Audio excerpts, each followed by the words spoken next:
In this episode, we're going to focus on how to set clear objectives for an enterprise governance framework, because beginners often think governance is mainly about building committees and writing policies, when the real power of governance comes from knowing what outcomes you are trying to produce and how you will recognize success. When objectives are vague, governance becomes a collection of activities that feel busy but do not reliably improve decision-making, risk management, or value delivery. When objectives are clear, governance becomes a practical system that helps leaders prioritize, choose consistently, and correct course early instead of reacting late. Clear objectives also protect the organization from internal arguments about what governance is for, because objectives provide a shared destination that can be measured and reviewed. This topic matters on the exam because scenario questions often describe governance that exists but does not work, and the root cause is frequently missing or unclear objectives.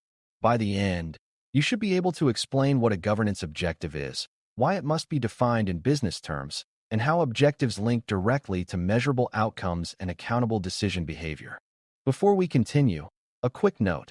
This audio course is a companion to our course companion books. The first book is about the exam and provides detailed information on how to pass it best. The second book is a Kindle-only ebook that contains 1,000 flashcards that can be used on your mobile device or Kindle. Check them both out at Cyber.Author.me in the Bare Metal Study Guide series. A helpful starting point is to understand what an objective is in a governance context, because it is not the same as a task list or a general aspiration. An objective is a clear statement of the result the enterprise wants governance to achieve, expressed in a way that guides decision-making and allows progress to be evaluated. In governance of enterprise IT, objectives typically focus on alignment, value, risk, accountability, compliance, and performance transparency, but they must be shaped to fit the enterprise's direction and constraints. A vague statement like improve governance is not an objective because it does not tell anyone what to do differently or how to tell whether governance is improving. A stronger objective states what will change in decisions or outcomes, such as ensuring that IT investments are consistently prioritized based on enterprise strategy and that realized benefits are tracked after delivery.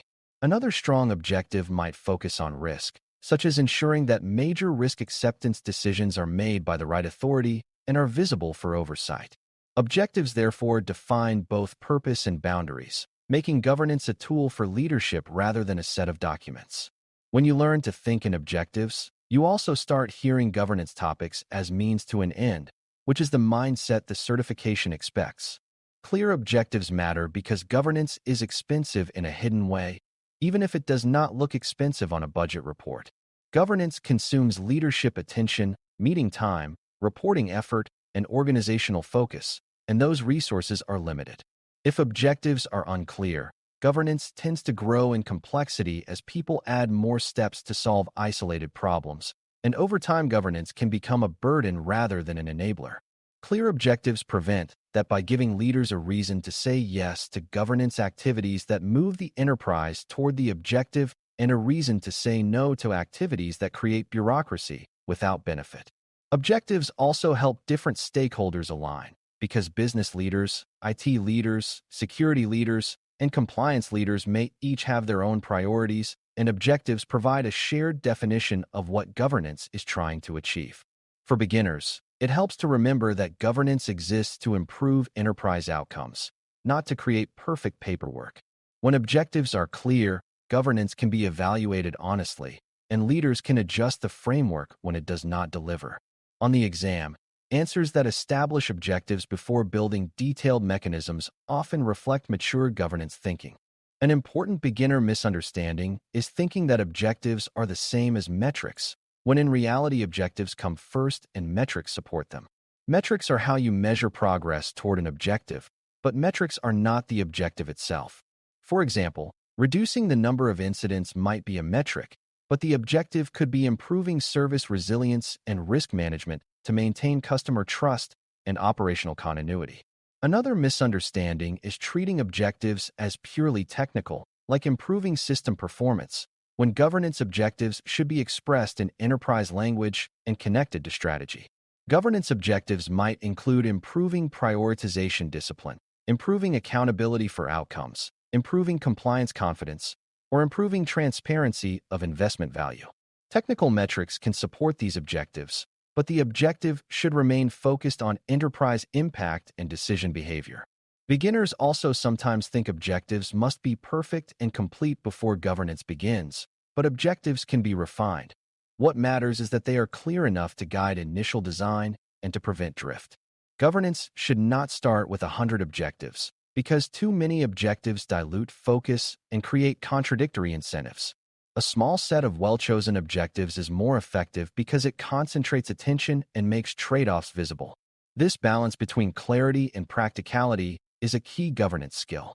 To set clear objectives, you need to connect governance to enterprise direction, because objectives that are not aligned to strategy become irrelevant or resisted. If the enterprise direction emphasizes growth and speed, governance objectives should include enabling faster decisions within defined risk guardrails, rather than creating heavy centralized controls that slow progress. If the enterprise direction emphasizes trust, compliance, or critical reliability, governance objectives should include ensuring consistent controls, strong oversight, and clear accountability for risk acceptance. If the direction emphasizes cost efficiency, governance objectives should include reducing duplication, improving portfolio discipline, and ensuring benefits are realized from investments. If the direction emphasizes customer experience, governance objectives should include improving service performance and data quality in ways that customers actually feel. The point is not that governance objectives change daily, but that they must reflect what the enterprise values most and the trade-offs it accepts. Objectives that ignore enterprise direction often fail because stakeholders do not see governance as supporting the mission. A good governance objective reads like it belongs in leadership conversations because it describes the outcome leaders care about and can explain. When the exam asks about setting objectives, alignment to direction is a strong indicator of the right approach. Constraints must also shape objectives, because objectives that cannot be achieved with available resources and obligations create cynicism and a culture of exceptions. Constraints include budget, staffing, regulatory obligations, legacy systems, and risk tolerance, and these constraints influence how ambitious objectives can be in the short term. For instance, an objective to eliminate all risk is unrealistic and leads to frustration, while an objective to ensure risk acceptance decisions are explicit, owned, and monitored is realistic and achievable. An objective to standardize every system immediately might not be possible due to legacy constraints, but an objective to reduce system duplication over time through portfolio governance may be realistic. An objective to achieve perfect compliance documentation instantly may be unrealistic, but an objective to embed evidence collection into key processes so audit readiness improves steadily can be practical. Beginners sometimes think acknowledging constraints is pessimistic, but in governance it is a credibility move because it produces objectives people believe and will act on. Practical objectives also allow prioritization, which is essential when constraints are real and trade-offs must be made.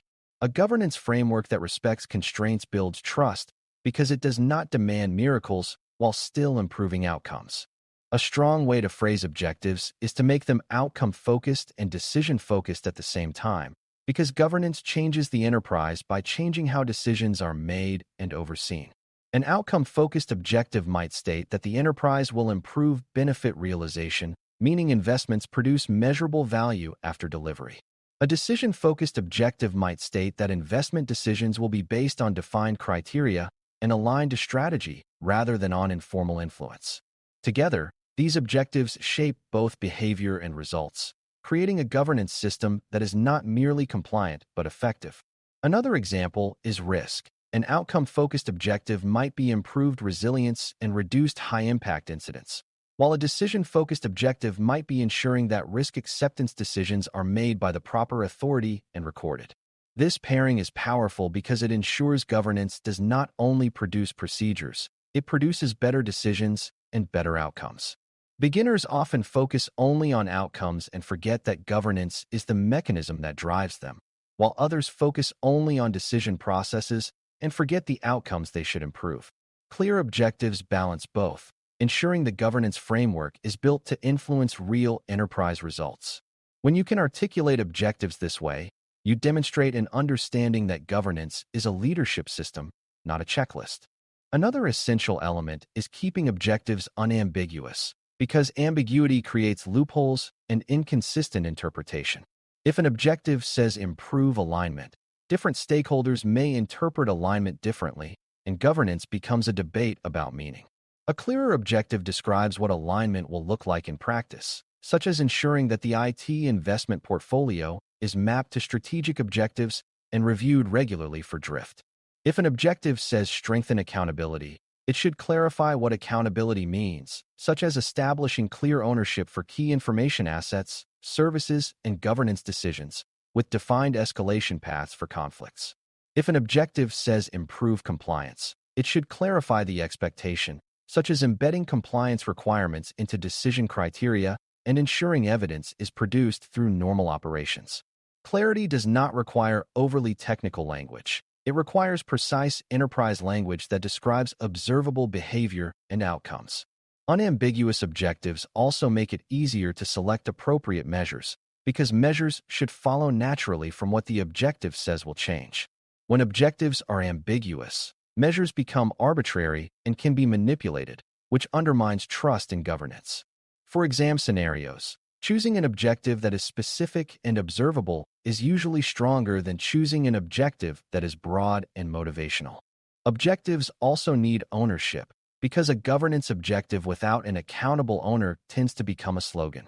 Ownership means there is a role that is accountable for progress toward the objective, for monitoring measures, and for initiating corrective action when progress stalls. Some objectives may have shared ownership between business and IT, because governance outcomes often depend on both sides. For example, benefit realization requires business leadership to define value and IT leadership to deliver enabling capabilities, so shared ownership ensures neither side can declare success without evidence. Risk objectives often require shared ownership as well, because technical teams may identify risks, but leadership must accept or mitigate them within enterprise priorities. Governance objectives should therefore be linked to roles and responsibilities so accountability is visible, and so governance has a human mechanism to move from intention to action. Beginners often think setting objectives is enough, but objectives without ownership lead to reports that no one uses and meetings that do not change behavior. When the exam asks about establishing objectives, connecting them to accountable roles and oversight is often the difference between an adequate answer and a strong one. Ownership also supports enforcement, because someone must have the authority to require changes when objectives are not being met. Once objectives are defined, they must be supported by measures that are meaningful, because governance depends on evidence. Measures should reflect progress toward the objective, but they should also be difficult to game and useful for decision-making. For example, if the objective is improving alignment, measures might include how much investment is mapped to strategic priorities and how often priorities are reviewed for drift, but leaders must also assess whether the mapping is honest and whether outcomes actually improve. If the objective is improving benefit realization, measures might include whether benefits are tracked after delivery and whether corrective actions are taken when benefits do not appear, not merely whether projects were completed. If the objective is improving compliance embeddedness, measures might include audit outcomes and the presence of evidence generated by normal processes, not last-minute documentation. Governance measures should also be connected to actions, meaning when measures show a gap, leaders know what decisions to make, such as adjusting priorities, tightening standards, or investing in control improvements. Beginners sometimes treat measures as a scoreboard, but governance measures are more like instruments in a cockpit, guiding decisions in real time. When you tie measures to objectives, governance becomes self-correcting rather than performative. Another practical step is validating objectives for balance, because objectives can conflict if they are poorly chosen or not prioritized. For instance, an objective to maximize decision speed could conflict with an objective to maximize control rigor, and governance must define the acceptable balance. A good approach is to recognize that governance objectives often come in complementary pairs, such as speed with guardrails, value with risk discipline, and flexibility with standardization. This is where enterprise direction and constraints help, because they indicate which side of a trade-off should be emphasized and how much. If the enterprise operates in a highly regulated environment, governance objectives may lean toward control and evidence, but should still include efficiency so the enterprise can function. If the enterprise operates in a highly competitive market, governance objectives may lean toward speed and adaptability, but should still include risk boundaries to protect trust. Beginners should understand that governance is not about maximizing everything, but about optimizing for the enterprise's chosen direction while managing constraints. Clear objectives make these trade-offs explicit, which reduces conflict because stakeholders can see the rationale. On the exam, answers that acknowledge trade-offs and set balanced objectives often reflect real governance leadership. It is also helpful to recognize what weak objective setting looks like, because many scenario questions describe it indirectly. Weak objective setting shows up when governance activities multiply but outcomes do not improve, suggesting governance is not aimed at a clear destination.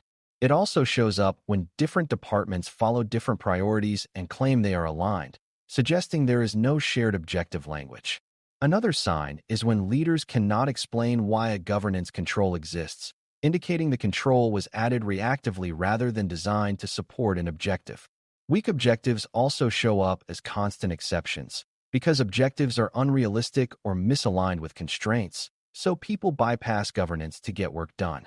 When you see these symptoms, the governance fix is often to step back and clarify objectives, then redesign mechanisms to support them. This is not a retreat. It is a maturity move, because governance frameworks are meant to be purposeful systems. Beginners sometimes assume the answer is to add more policies, but without clear objectives, more policies often increases confusion. The exam tends to reward answers that restore purpose and focus through objective clarity. To close, setting clear objectives for your enterprise governance framework and outcomes means defining the results governance must produce, aligning those results to enterprise direction, shaping them within real constraints, and expressing them in unambiguous language that guides decisions and can be measured. Strong objectives are both outcome-focused and decision-focused, because governance improves the enterprise by improving how decisions are made and how outcomes are monitored. Objectives require ownership, so accountability is real, and they require meaningful measures so leadership can see progress and correct course when drift appears. Good objective setting also acknowledges trade-offs and balances priorities rather than pretending everything can be maximized at once. When you can define objectives this way, you create a foundation that makes every later governance mechanism easier to justify and evaluate, because you always know what the framework is trying to achieve. In the next episode, we will build on this by establishing a complete governance framework with scope, authority, and operating rhythm, because objectives become effective only when the enterprise designs a structure that can deliver them consistently over time. Thanks for listening. For more audio courses, daily newsletters, and more, please visit DailyCyber.News.